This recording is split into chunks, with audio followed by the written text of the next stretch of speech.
कहानी की शुरुआत में हमें एक बच्चे को दिखाया जाता है जिसका नाम सरू है। वो अपने बड़े भाई गुड्डू के साथ ट्रेन से कोयला चोरी कर रहा होता है। दरअसल ये लोग बहुत गरीब होते हैं और अपना जीवन यापन करने के लिए चोरी करते हैं। ये लोग ट्रेन से चुराए हुए कोयले को बेचने एक दुकान में जाते हैं। उसी दुकान में जलेबी बन रहा होता है। तभी सरू अपने भाई गुड्डू से कहता है कि मुझे भी जलेबी खानी है। तब उसका बड़ा भाई कहता है कि एक दिन मैं तुम्हें जलेबी जरूर खिलाऊंगा, क्योंकि उन लोगों के पास इतना भी पैसा नहीं होता है कि वो जलेबी खरीद सके। तब सरू कहता है कि एक दिन हम इस दुकान की सारी जलेबियां खरीद लेंगे। कोयले के बदले में वह दुकानदार इन दोनों को थोड़ा सा दूध देता है, जिसे लेकर ये दोनों भाई अपने घर वापस आ जाते हैं। सरू और गुड्डू की एक छोटी बहन भी होती है जिसका नाम शकीला होता है। सरू की माँ अपने दोनों बच्चों से पूछती है कि ये दूध कहाँ से लेकर आए हो, लेकिन वो दोनों इस बात का कोई भी जवाब नहीं देते हैं। उसी रात को गुड्डू काम पर जा रहा होता है। तभी सरू भी कहता है कि मैं भी तुम्हारे साथ काम पर चलूंगा। तब गुड्डू उसे मना कर देता है और कहता है कि काम पर बोरिया उठाना पड़ता है और इसके लिए तुम बहुत छोटे हो। तब सरू अपने सिर पर कुर्सी उठाता है और साथ ही साइकिल उठाने की कोशिश करता है और सरू कहता है कि मैं कोई भी काम कर सकता हूँ। सरू की जिद से हार कर गुड्डू उसे अपने साथ ले जाता है। दोनों एक ट्रेन स्टेशन पे पहुँचते हैं और सरू गुड्डू की गोद में ही सो जाता है। गुड्डू उसे उठाने की बहुत कोशिश करता है पर सरू को बहुत नींद आ रही होती है। वो कहता है कि मुझे सोने दो।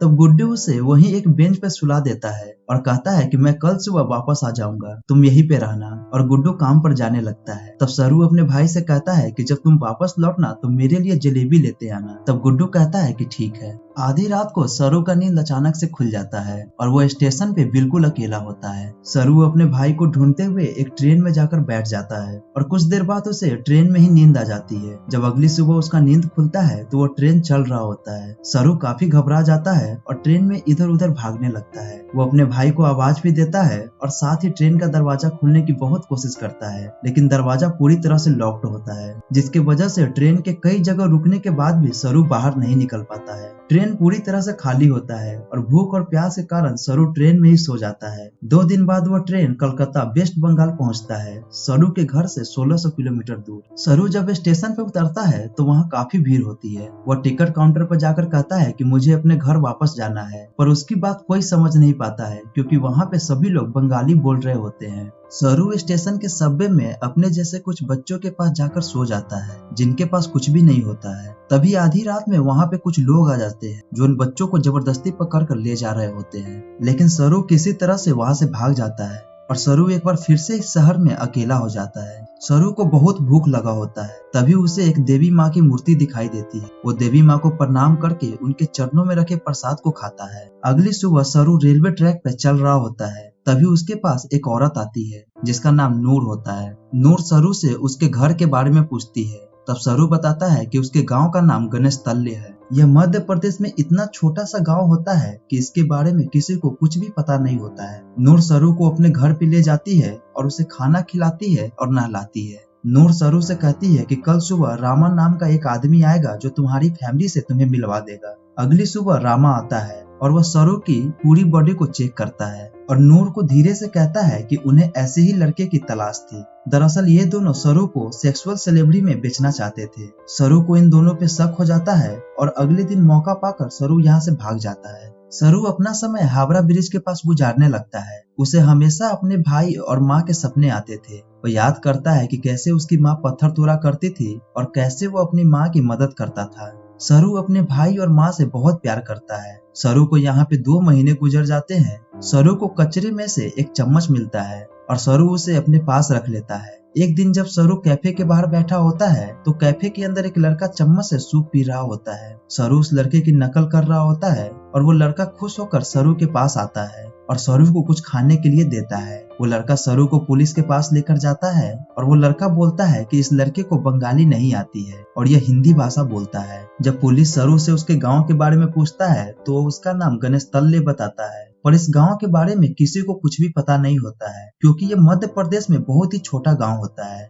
लड़का सरू से उसकी माँ का नाम पूछता है। तब सरू कहता है कि मेरी माँ का नाम मम्मी है। दरअसल उसे अपनी माँ का नाम नहीं पता होता है। पुलिस उसके गांव और परिवार की पता लगाने की बहुत कोशिश करता है पर उसे कुछ भी पता नहीं चलता है। तब पुलिस वाले सरू की एक तस्वीर लेकर उसे अनाथ आश्रम में भेज देते हैं। सरू को अनाथ आश्रम में 3 महीने बीत जाते हैं। तब एक दिन सरू से मिलने एक लेडी आती है जिसका नाम मिसेस सूद होता है।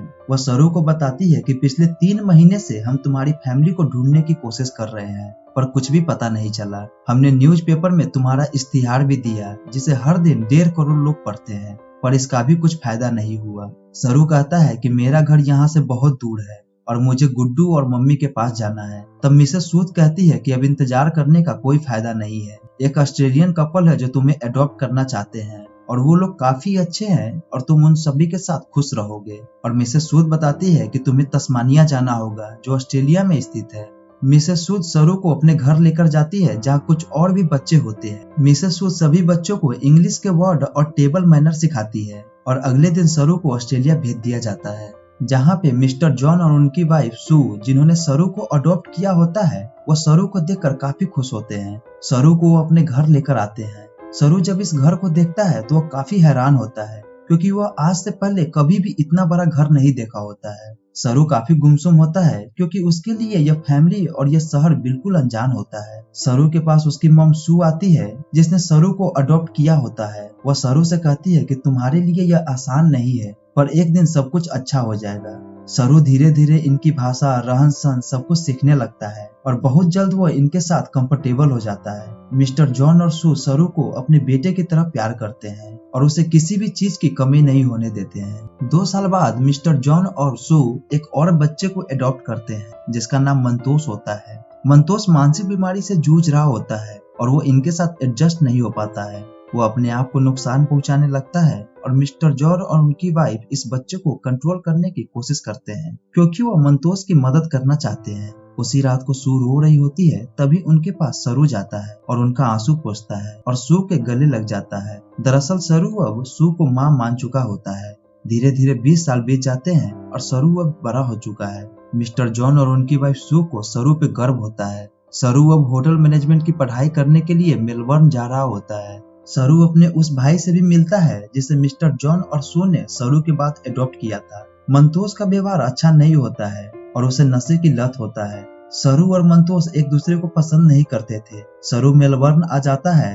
इंट्रोडक्टरी क्लास में सभी अपने बारे में बताते हैं। तभी सरू कहता है कि वो होटल खोलना चाहता है और साथ यह भी बताता है कि वो इंडिया में कलकत्ता से है। यहाँ पे बहुत सारे इंडियन स्टूडेंट भी होते हैं जिन्होंने अपने घर पे पार्टी रखा होता है। सरू भी वहाँ पे जाता है और वहाँ पे बहुत सारे इंडियन फूड भी होते हैं। जब वहाँ पे सरू की नजर जलेबी पे जाता है तब उसे वही लम्हा याद आता है जब वो अपने भाई गुड्डू को जलेबी खरीदने को कहा था और गुड्डू ने उसे कहा था कि एक दिन उसे जलेबी जरूर खिलाएगा। सरू को जब वो लम्हा याद आता है तो उसके आंखों में आंसू आ जाते हैं। तब वो अपने दोस्तों से बताता है कि वो कलकत्ता से नहीं है, वह किसी और जगह से है। दरअसल बचपन में वह खो गया था और एक ट्रेन में बैठ गया था और जब वह ट्रेन रुका तो वह कलकत्ता पहुंच गया था।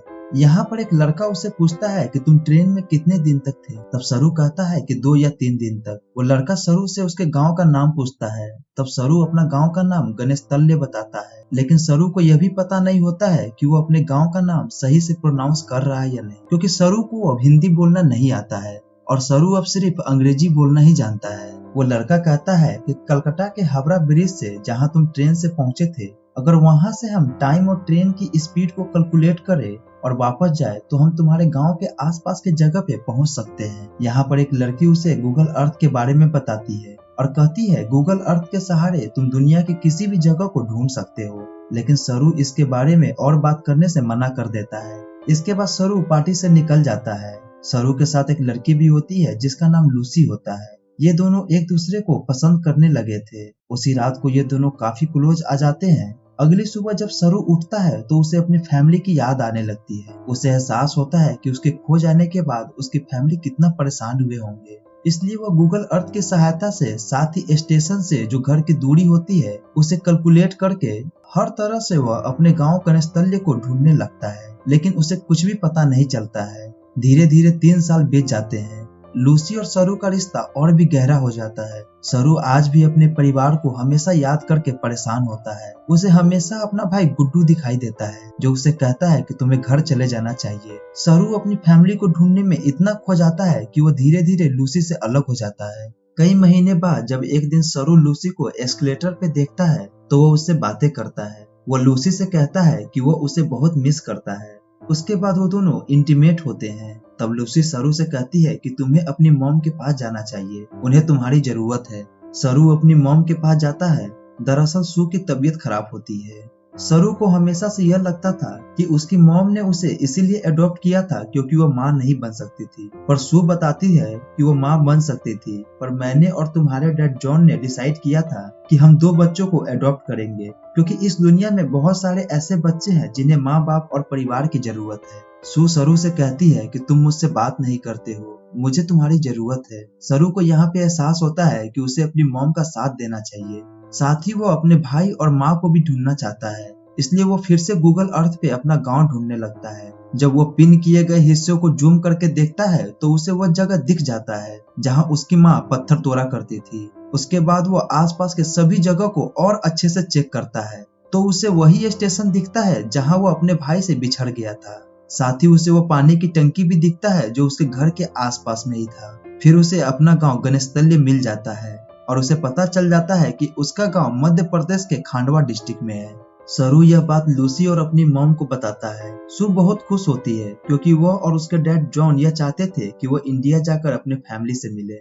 सरू इंडिया आ जाता है और उन सभी जगहों को देखता है जहां उसने अपना बचपन बिताया होता है। धीरे धीरे वो अपने घर पहुंच जाता है जहां बचपन में वह अपनी माँ, भाई और बहन के साथ रहा करता था, पर वह घर बिल्कुल खाली होता है और अब उस घर में कोई भी नहीं रहता है। सरू बहुत परेशान हो जाता है और वो आसपास से पूछने की कोशिश भी करता है, लेकिन उसकी भाषा किसी को समझ नहीं आ रहा होता है और ना ही वह हिंदी समझ पा रहा था। तभी वहां पे एक आदमी आता है जिसे इंग्लिश आती थी। सरू उससे अपने फैमिली का नाम बताता है और पूछता है कि जो फैमिली इस घर में रहता था वो कहाँ चला गया, लेकिन वो आदमी बिना कोई जवाब दिए वहां से चला जाता है और कुछ पल बाद वो लौटकर आता है और सरू को इशारे से बुलाता है। तब सरू देखता है कि सामने से एक बूढ़ी महिला चलकर आ रही होती है और वो महिला कोई और नहीं बल्कि सरू की बायोलॉजिकल माँ होती है। सरू अपने माँ को गले लगाकर बहुत रोता है। सरू की माँ आज तक इस गांव को इसलिए छोड़कर नहीं गई होती है क्योंकि उससे उम्मीद होता है कि एक दिन उसका बेटा जरूर वापस आएगा। यहाँ पर सरू की बहन भी होती है और सरू अपनी बहन को गले से लगा लेता है। सरू अपने भाई गुड्डू के बारे में जब अपनी माँ से पूछता है तो उसे पता चलता है कि जिस रात वो अपने भाई के साथ काम पर गया था और उसे नींद आ गई थी, तब उसका भाई उसे सुलाकर जब काम पे जा रहा था तभी उसकी एक ट्रेन दुर्घटना में मौत हो गई थी और एक ही रात में एक ही माँ के 2 बच्चे उससे बिछड़ जाते हैं। लेकिन उसे हमेशा से भगवान पे विश्वास होता है कि उसका छोटा बेटा सरू कभी न कभी जरूर वापस आएगा और 25 साल बाद उसका बेटा उसके पास वापस आ जाता है। सरू इसके बाद ऑस्ट्रेलिया अपने मॉम और डैड को कॉल करता है और उन्हें बताता है कि मेरा परिवार मुझे मिल गया, लेकिन इससे कुछ भी फर्क नहीं पड़ता है, हमेशा मेरे मॉम डैड आप ही रहोगे। इसके बाद सरू उन सभी जगहों पे जाता है जहां बचपन में वह अपने भाई गुड्डू के साथ खेला करता था।